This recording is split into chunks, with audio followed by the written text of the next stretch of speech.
Hey guys, welcome back to another video. Peter here. Today's video is from the house of Areej le Dore, or Areej le Dore. They're based in Thailand, and we're going to go through them. These are mostly natural. There is a very few synthetics, but they're basically use a very large quantity of high quality naturals, a lot of which are distilled and created by the perfumer who's called Russian Adam. He started off as an oud seller, like harvesting oud, distilling oud, really high grade oud himself, and then obviously has gone into creating full-bodied perfumes. These range in the region of $300 to $400 a bottle, so they are more expensive. Not everyone will be able to afford these, but the ingredients is the best ingredients you can have really in perfume. The other really good thing about this brand, and one thing worth mentioning, is that because they're based in Thailand, they don't have to follow any kind of regulations in what's sort of legal in perfume in Europe, like IFRA and the EU cosmetic laws, like oak moss being banned and heavily restricted, and all these florals where you can't use you can only use tiny percentages. So a lot of Western perfume is synthetic based, and very few natural florals in any big quantities because you're just not allowed to use them. So Areej le Dore can create basically what they like with as much raw materials as they want to. They can use real oak moss as much as they like, for example. So that straight away is giving you something that you can't get anywhere else, really. It's only really American brands or Arabic brands that can do that. Anything in Europe based, it's not possible. So they have a unique advantage that they have no limitations as to what the art can create. They're not limited, they're not restricted in any way, which is fantastic for perfume. So if you want old school, complicated, raw perfume that's technically illegal everywhere else, you can still get it here, which is fantastic. So the first one we'll talk about is Russian Musk. Now I put this on a scent strip, and my god, it lasted weeks, like weeks and weeks and weeks later I could still smell it on the test strip. The dry down was lovely. It uses real deer musk, actual legally obtained deer musk. So I'll read a little bit from the card. It has top notes of Russian fir and pine, lemon, bergamot and mandarin, heart notes of orange blossom from Tunisia and Morocco, Egypt and France, Indian sandalwood, tonka bean, nutmeg absolute, clove and cinnamon, base notes of legally obtained wild Siberian deer musk, agarwood oil from Sri Lanka, Cambodia, Burma and Thailand, co-distilled by Russian Adam, so this is oud that he's distilling himself. Rose absolute, fossil amber, patchouli, vetiver, cypress, tree moss resinoid, oak moss absolute, which you can't use in Europe, and galbanum resinoid. So spraying this.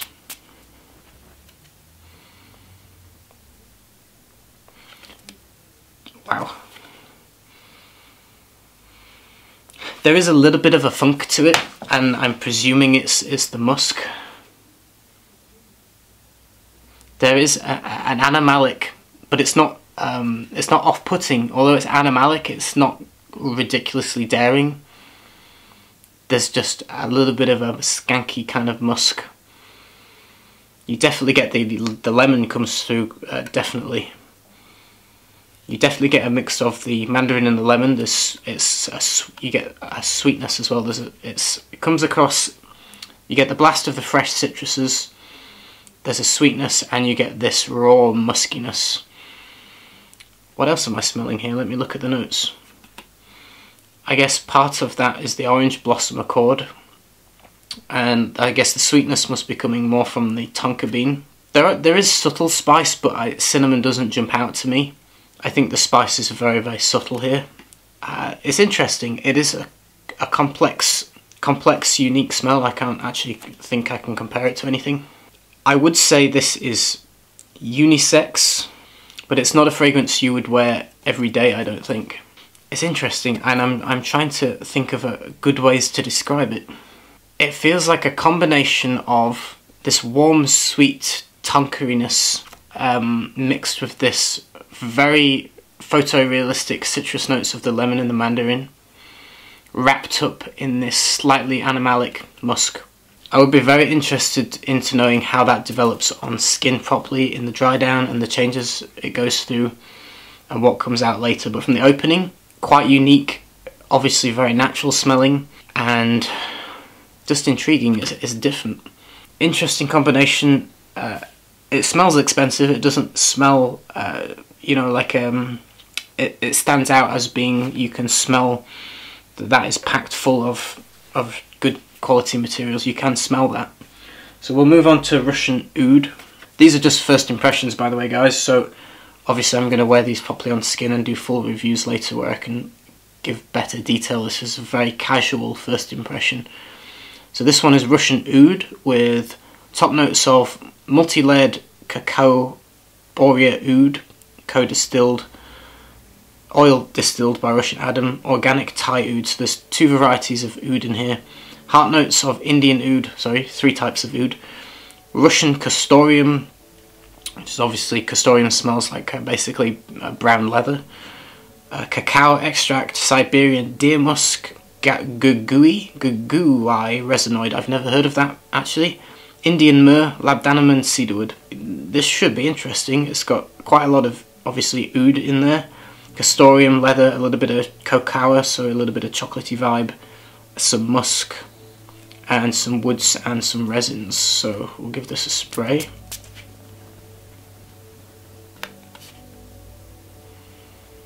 Wow, okay. I got the same funk that I did from Russian Musk, but this also contains musk. But I feel,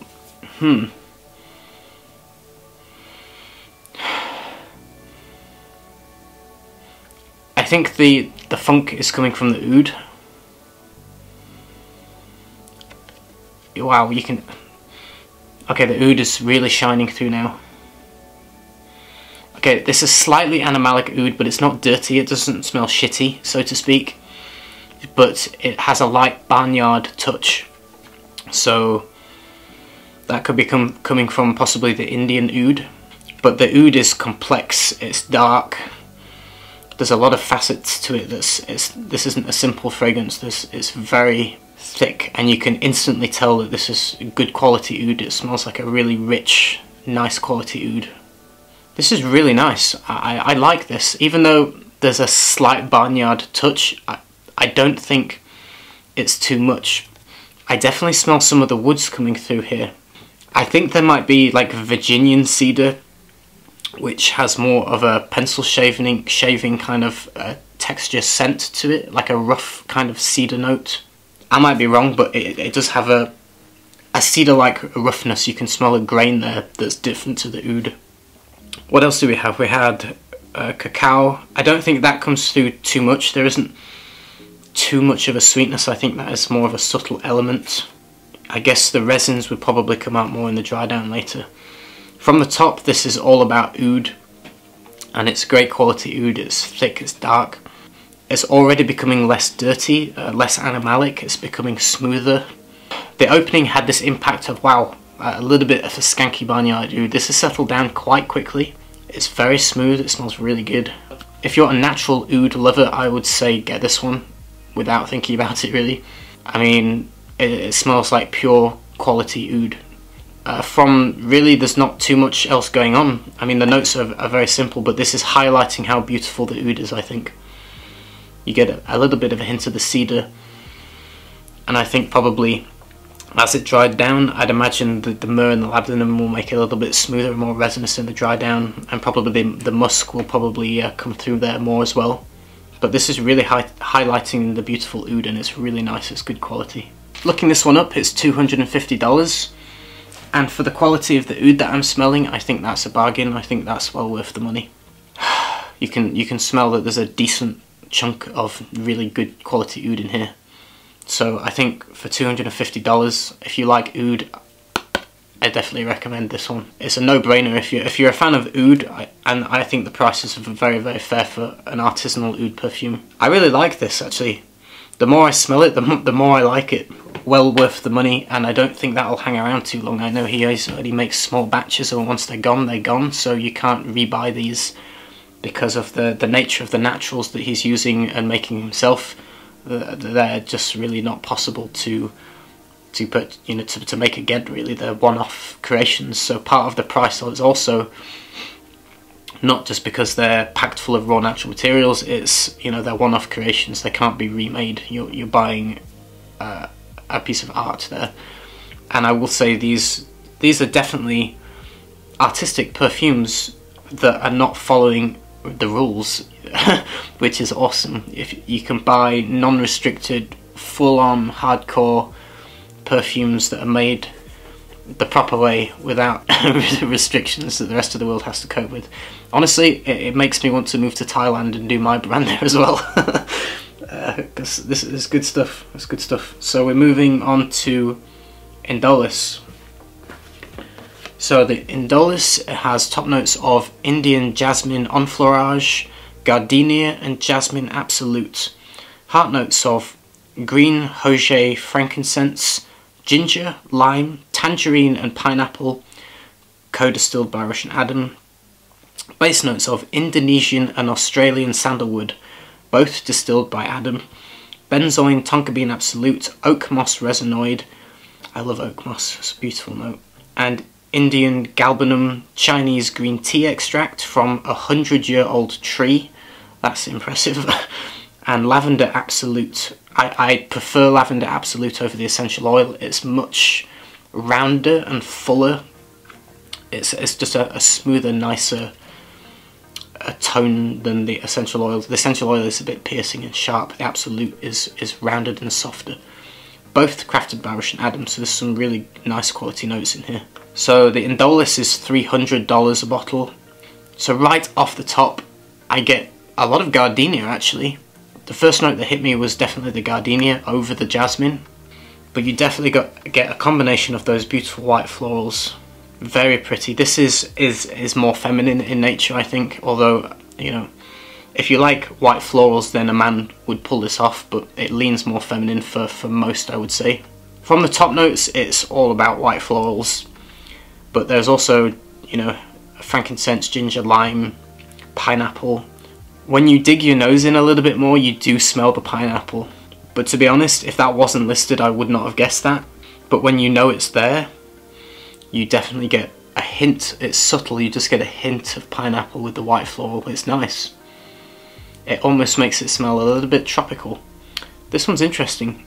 I would say not too many notes jump out other than the white floral nature and the little bit of fruity tropical pineapple vibe.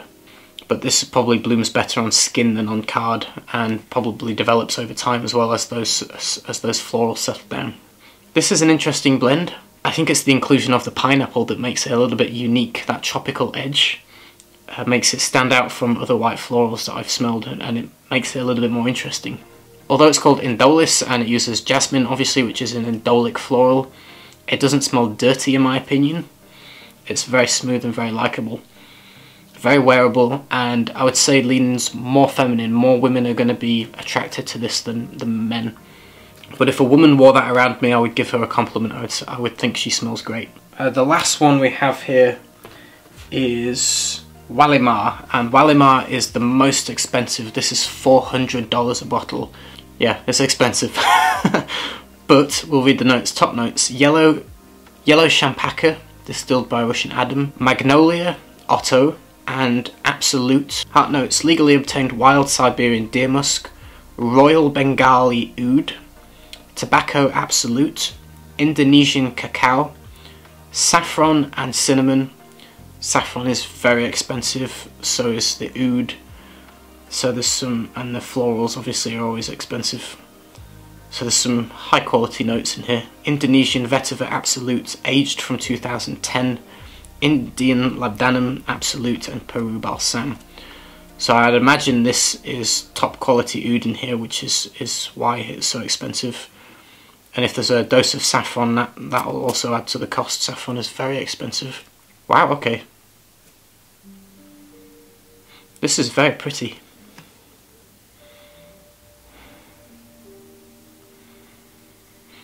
This is interesting. It's funny because I have Champaca CO2 extract, and that smelled of hamster cage. It smelled like sawdust. It smelled more like wood than flower. I'd imagine this is extracted a different way. It's probably not CO2 because this smells beautiful. It's completely different. And the other floral is magnolia. It's very interesting. It's definitely a floral perfume.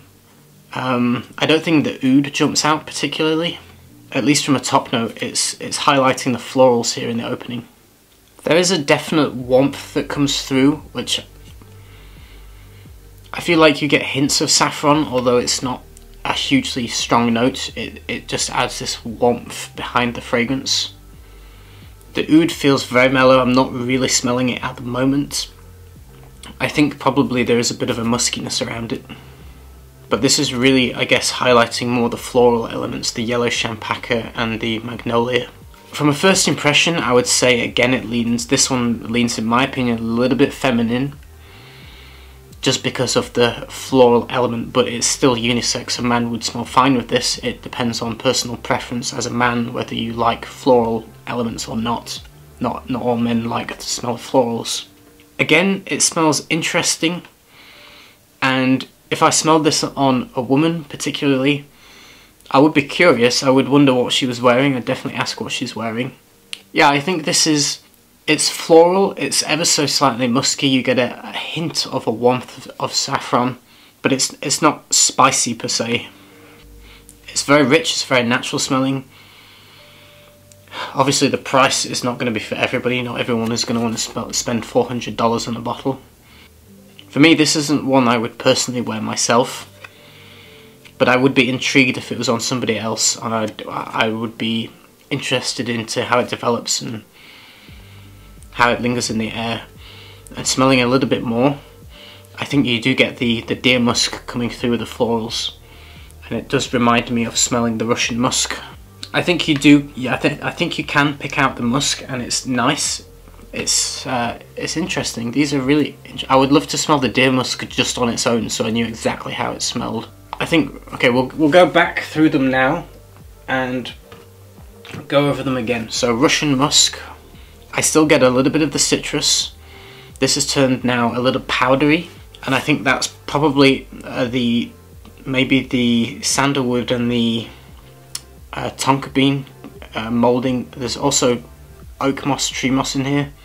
I think that adds to the texture that I'm smelling, but the fruitiness is still there. I think it must be probably the orange blossom that's carrying that forward. But it's definitely, it comes off a little bit powdery, but not powdery like talcum powder or orris. It's more, I think the combination of the sandalwood and the tonka creating this kind of softness is subtle. It's like just a dabble, a subtle hint of oud. I don't think it overtakes at all. This is very smooth, really likable. I can't see too many people not liking it, to be honest. I think it's very, very tasteful. I do really like this one, and I know it lasts forever because I tested them originally on test paper strips, and this one lasted for weeks on a test strip. And this one is $3.75. This is the one that I'm most interested in wearing on skin and most interested in trying. Going back to Indolis, it's still the floral elements of the jasmine and gardenia. I think you probably have to wait into the dry down once those florals start fading, but it's true to the florals at the moment still. Russian oud, it's good. It just smells of oud. I get a hint of cedar.